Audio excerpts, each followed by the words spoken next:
software realmente son muy importantes, ¿sí? Quizás un aspecto dentro de lo que nosotros hemos trabajado, ¿cierto? Las pruebas de software hoy en día no se esperan, digamos, que se realicen totalmente al final del desarrollo. Es muy recomendable que nosotros, en la medida que nosotros vayamos avanzando en ese proceso de construir y de entregar eh, funcionalidades, irlas probando de una vez, ¿cierto? ¿Para qué? Para que no se me acumule todo ese proceso de pruebas al final, ¿sí?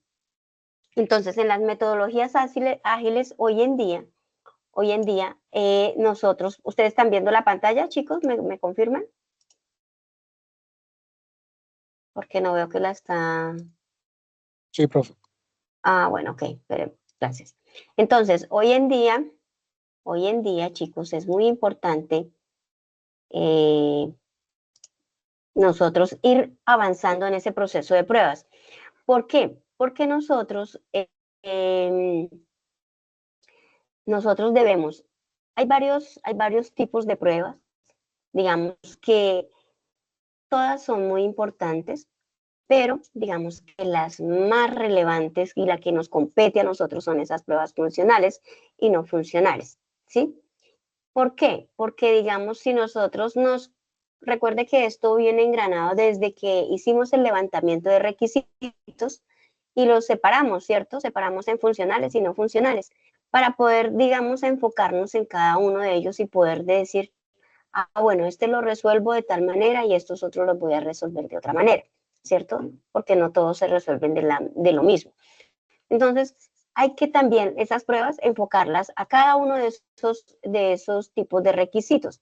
Y hay una que son estructurales y relacionadas a cambios, ¿sí? Esas relacionadas a cambios, muchachos, es importante que nosotros, cuando desarrollemos nuestro sistema o estemos en ese proceso de desarrollo, no lo dejemos tan cerrado, ¿sí? Que sean sistemas que sean de fácil adaptabilidad, que sean de muy fácil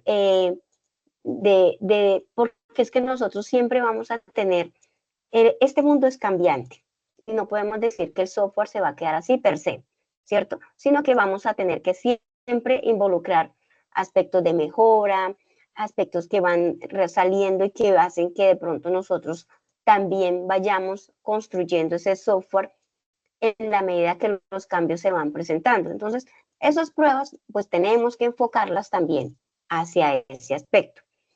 Entonces, para nosotros poder, digamos, estructurar esas pruebas y no esperar hasta que al final del desarrollo lo hagamos, pues debemos ir empezando a hacer ese formato de pruebas.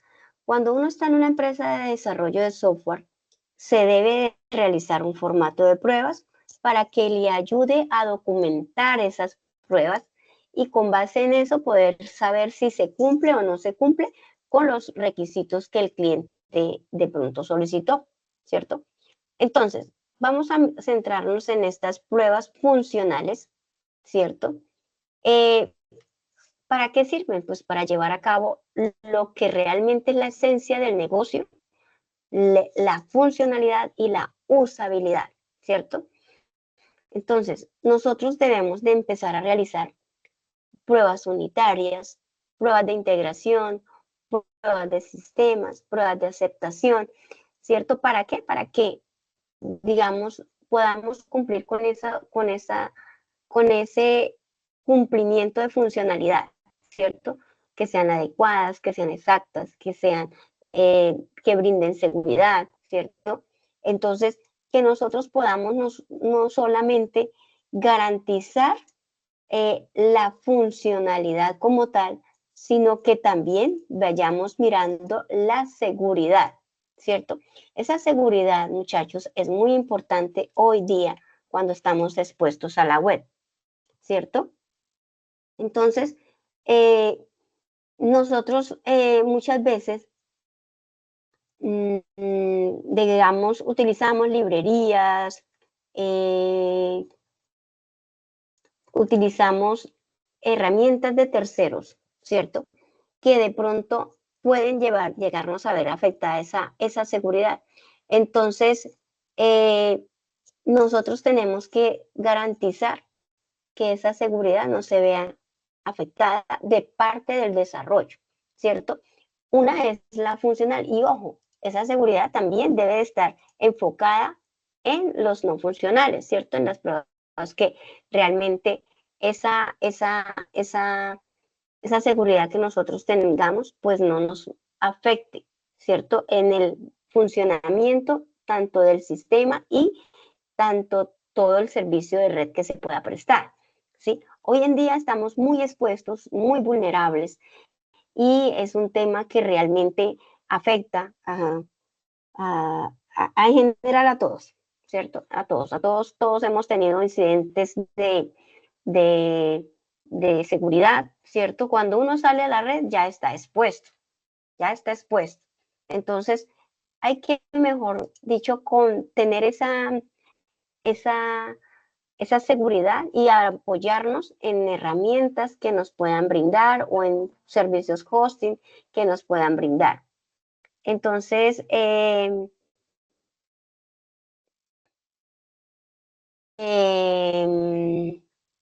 vamos a mirar cómo nosotros podemos apoyarnos en eso. Cuando ustedes tienen servicios de hosting, eh, esos servicios de hosting deben de proveer un mínimo de seguridad y ustedes también deben de valerse. Ojo, es un tema muy álgido, ¿cierto?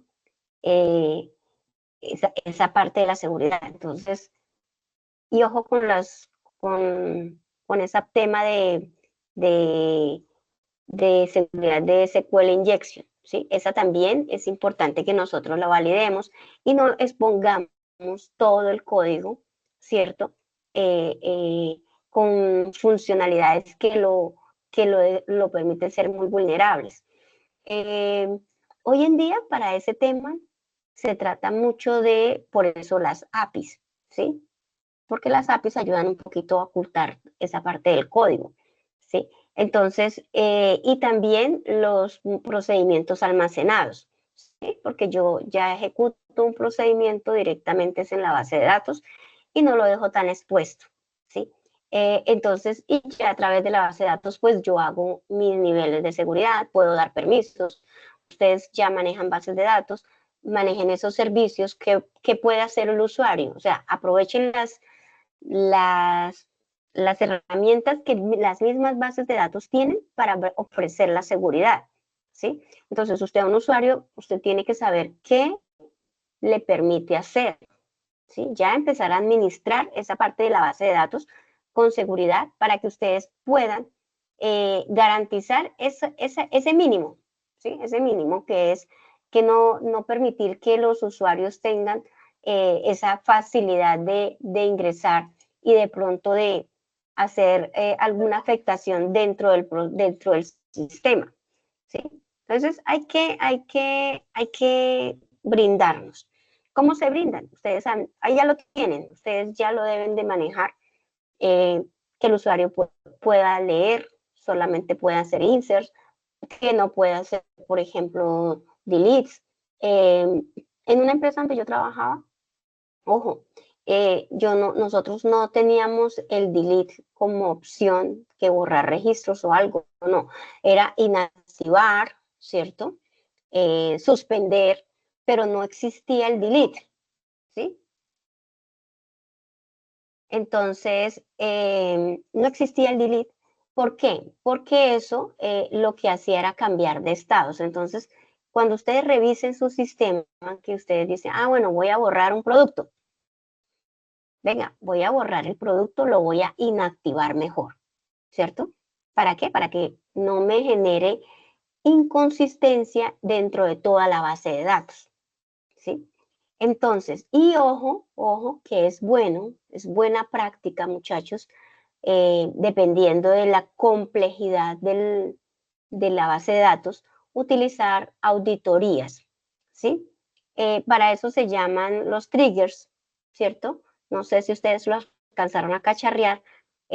Desafortunadamente conmigo no tuvieron como ese espacio para poder manejar esos triggers, y los procedimientos almacenados, investiguenlos si no lo conocen y cacharríenlo, porque pues es de gran uso. Entonces, con los triggers yo lo que hago es que por un evento de por ejemplo, un delete, entonces yo de una vez activo un disparador, se llama eso trigger o disparador, y lo que hago es hacer un insert a una tabla de auditoría donde yo voy a tener el registro de cómo qué me ha hecho el usuario dentro de todo el sistema, ¿sí? Normalmente, y también es muy buena práctica, tener las auditorías fuera, digamos, en otra base de datos. No es recomendable tenerlas en la misma base de datos. Primero, porque las auditorías son muy grandes, ¿sí? Porque por cada movimiento que va haciendo el usuario, él me lo va registrando, ¿sí? Entonces se me va a ir creciendo. Esas auditorías, esas tablas de auditoría que normalmente ¿qué tiene una tabla de auditoría? ¿Qué campos modificó y qué campos, sí, qué campos sobre todo modificó el usuario, ¿sí? Entonces, esas auditorías me van mostrando cómo el usuario, qué hizo el usuario. Ah, es que de pronto el usuario dice, mire que es que yo tenía un producto y se me desapareció. Ah, entonces yo me remito como administrador del sistema a la auditoría y voy y miro qué fue lo que hizo el usuario. Ah, no, mire, señor usuario, lo que pasa es que usted este producto le cambió el nombre, por ejemplo. Entonces, antes lo llamaba así, ahora ya no lo va a encontrar de esa característica, sino que lo va a llamar de otro. Entonces, esas auditorías, chicos, es buena práctica que ustedes la vayan pensando. ¿Sí? Eso realmente, pues en ambientes de educación no se suele ver, pero en ambientes de alta producción sí. ¿Sí? Entonces, en empresas grandes, en empresas donde hay controles, sobre todo, por ejemplo, las del Estado, que se necesita saber qué fue lo que pasó, ¿sí? Entonces, normalmente hay que tener auditorías por cada uno por todos los procesos que suceden dentro de un sistema, ¿sí? Entonces, eso para que lo tengan en cuenta, creo que no lo habíamos tocado porque realmente digamos que eso es un tema de bases de datos, pero cuando ustedes construyen las bases de datos, entonces automáticamente busquen triggers o disparadores y hagan la prueba con una tabla y van mirando cómo se les comporta cuando ustedes hacen un borrado, un insert, un delete, y él tiene el evento, ¿no? Tiene el evento insert, el evento delete, el evento update, todo lo tiene. Entonces podemos fácilmente brindar esa seguridad de que nosotros podemos saber qué es lo que pasa dentro del sistema, ¿sí? ¿Qué es lo que ha pasado? Entonces, las auditorías es muy importante que nosotros las manejemos. Perdón, un segundito acá, yo vuelvo acá. Entonces, es muy importante que nosotros las tengamos muy en cuenta, ¿sí? No solamente, ¿por qué? Porque es que estas pruebas, muchachos, las pruebas me tienen que a mí arrojar no solamente que me está funcionando, sino que yo tengo realmente una seguridad, ¿cierto? De que yo sé qué pasa dentro de todo el sistema. ¿Listo? Para que lo tengan en cuenta. Si no lo han realizado, pues para que lo vayan contemplando dentro de sus proyectos. ¿Listo? Digamos que ya las no funcionales, ya hay otro tipo de pruebas que también son importantes que nosotros la hagamos, ¿sí? Porque muchas veces como podemos mirar cómo nosotros ese rendimiento de carga que es tan importante cuando en la medida que van creciendo los sistemas. Cuando estamos arrancando, pues uno no suele definir cuántos registros realmente tiene soportada el sistema y cuánto qué tanto tiempo me va a consumir un recurso. Las bases de datos tienen también esa funcionalidad de poder yo medir cuánto rendimiento, cuánto se me está demorando una sentencia SQL, un insert, un select, un delete, un update, ¿cierto? Entonces, Ellos tienen, las bases de datos tienen esa funcionalidad para que también las vayan investigando y las vayan cacharreando dentro de ese proceso. Hay que hacer pruebas de carga, ¿cierto? De rendimiento, de volumen, de estrés, de estabilidad y de robustez, ¿cierto? Entonces, por eso yo les decía, enfoquémonos.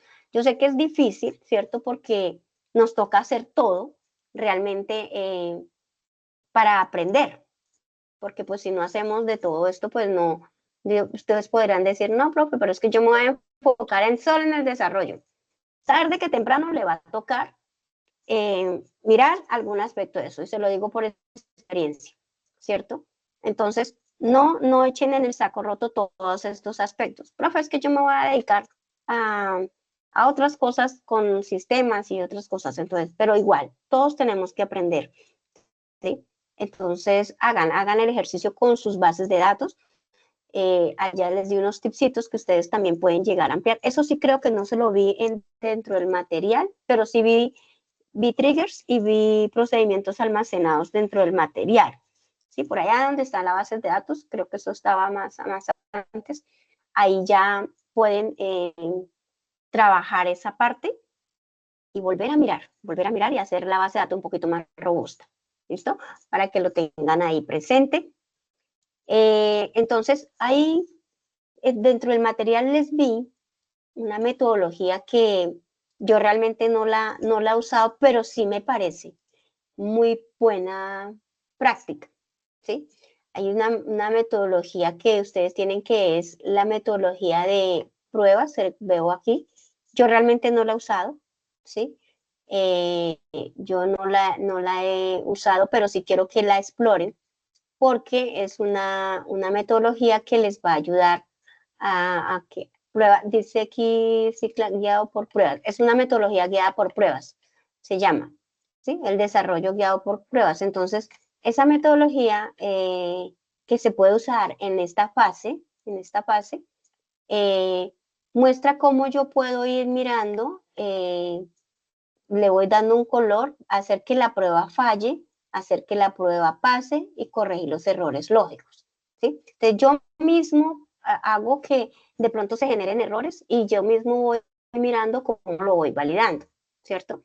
Y ya por último, ya sé que eso no me va a suceder. Entonces las pruebas me van a evitar a mí que cuando yo realmente salga a producción, pues todos esos errores se exploten dentro del proceso de ejecución, ¿sí? Entonces, las pruebas, por eso es muy importante hacerlas en todo el proceso de cada una de las fases que se han visto, hay que hacerlas, ¿sí?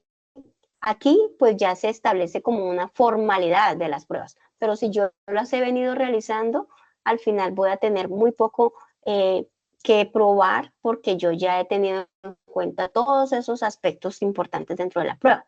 Entonces, para que le echen un ojito al material, que me parece que está muy completo para que ustedes puedan también trabajar esa parte de las pruebas. Aquí, y también vi que tienen un modelo parecido a este, o creo que es igual, en cómo yo puedo tener como mi planificación de la prueba, ¿cierto? Debo, debo de seleccionar primero qué elementos voy a realizar, ¿cierto? Hay que planearla con un calendario en ejecución. Usted dice, bueno, esta semana voy a dedicar a hacer las pruebas de tal proceso, el día tal me voy a hacer el otro. Voy a planificar, ¿cierto? Voy a establecer el entorno de las pruebas. Voy a ingresar datos de prueba para que, por ejemplo, nosotros podamos, es buena práctica colocar a otra persona para que realice pruebas, porque normalmente nosotros pues sabemos, ¿cierto? Pero cuando tú colocas a otra persona a hacer la prueba en una pantalla, entonces se le pone la pantalla y le dice, haz de cuenta que vas a ingresar a cada información. Entonces la persona tiene que ser el sistema tan fácil que tú no tengas prácticamente que explicarle nada, ¿cierto? Todo el sistema debe proveerle la facilidad de ejecutarla. Fíjese en las apps que hoy en día existen, usted simplemente la instala y empieza a cacharrear, ¿cierto? No hay nadie que le diga qué tiene que hacer, ¿cierto? Entonces, la idea de los sistemas en general es eso, que sea algo que realmente el usuario lo va a poder ejecutar. Evaluar los criterios de entrada y ejecutar las pruebas, ¿cierto? Si hay incidentes, pues hay que volver a hacer todo el ciclo, ¿cierto? Si hay incidentes, o sea, no hay que decir con errores del sistema, que me parece es más elegante decir incidentes, ¿sí? Entonces, para que también corrijamos esa forma de expresar que muchas veces pues se nos pegan, ¿cierto? Se nos pegan. Entonces, no, que es que el sistema está arrojando un error. No, es un incidente. Es un incidente que tiene que ser solucionado. Hasta en el lenguaje tenemos que controlar un poquito porque se suele generalizar y popularizar, ¿sí? Y a veces cuando uno dice error, entonces como pánico, ¿sí?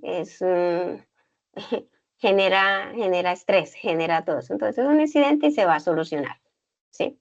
Entonces, para que lo tengan en cuenta, este ciclo, y hay unos elementos de un caso de prueba que ustedes también tienen, y creo que este formato lo tienen dentro del material, muchachos, para que lo revisen.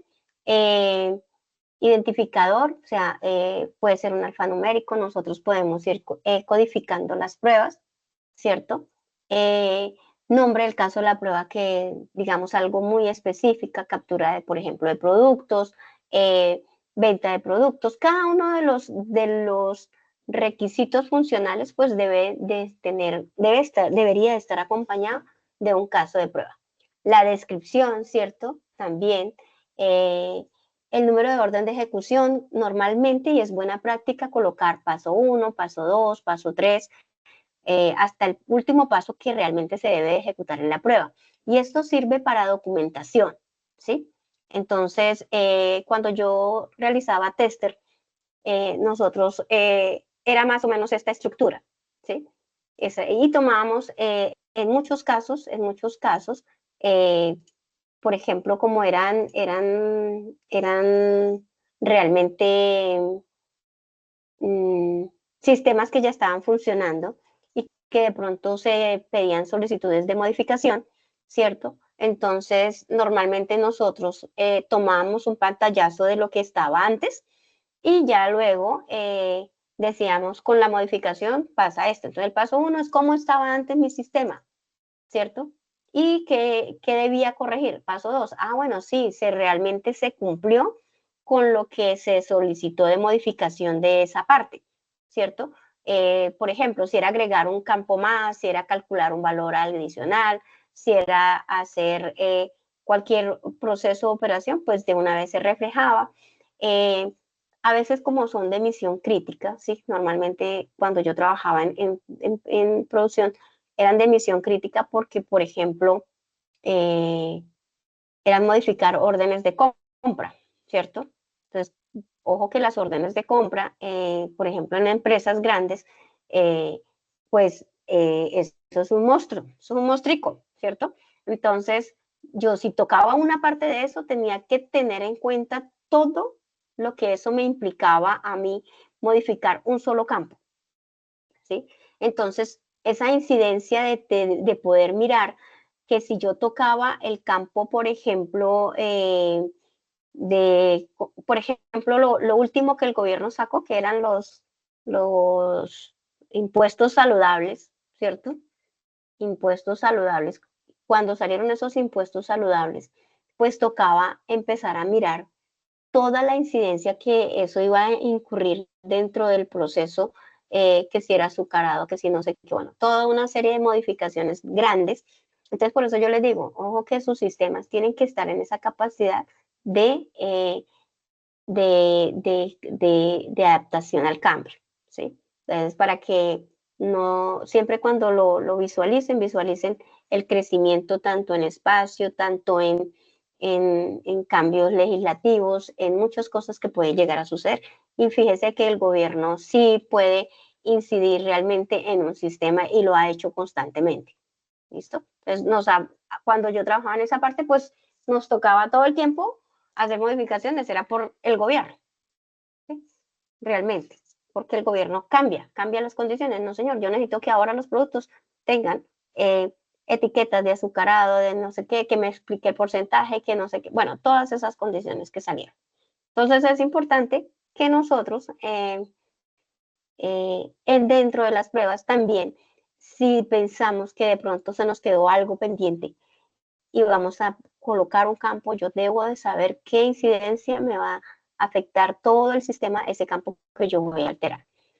Las precondiciones, las poscondiciones, ¿cierto? Cómo estaba el estado que debe antes de comenzar la prueba y que debe estar después de ejecutarla y el resultado, ¿cierto? Esto es como un casito de prueba básico, pero pues no quiere decir que ese sea la norma a seguir, pero es como lo mínimo que debería tener. Si ustedes pueden agregarle más cosas al formato o pueden ampliarla, excelente, ¿sí? Porque pues la idea no se trata de ser algo aquí súper mega rígido, pero sí que se cumplan con ciertas condiciones. ¿Listo?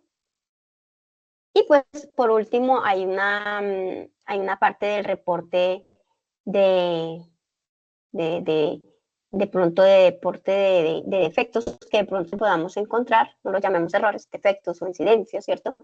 Y pues poderlo identificar, darle un título, reportarlo, asignarlo, colocarle la fecha, ¿cierto? El nombre, toda la descripción, hacer todo también el reporte del incidente, ¿cierto? De la falla o el defecto que nosotros hayamos encontrado en nuestro sistema, o en el sistema que nos toque dar soporte, porque muchos de ustedes de pronto van a ir a empresas, ¿cierto?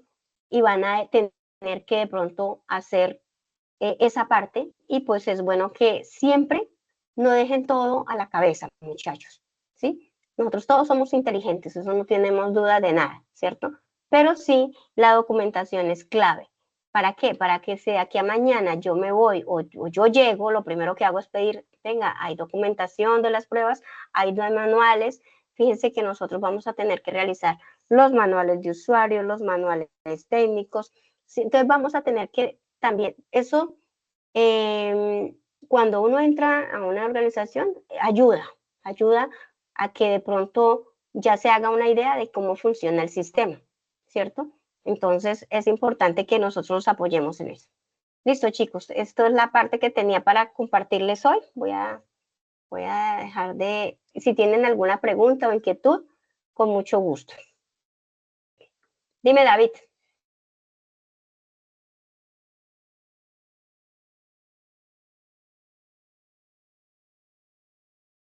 Creo que no tienes el micrófono, David, no te escuchamos, yo no te escucho.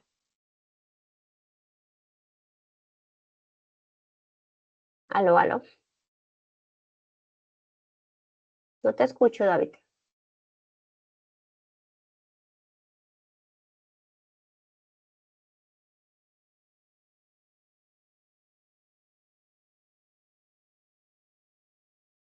Nada, no te escucho. Revisa tu audio.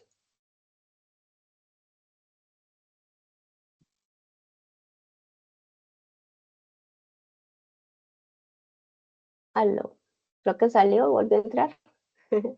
Bueno, ¿alguna otra inquietud, chicos? ¿Alguien tiene otra inquietud?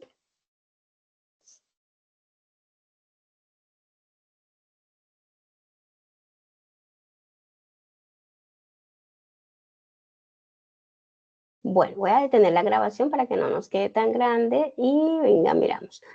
Listo. Chicos, hace 8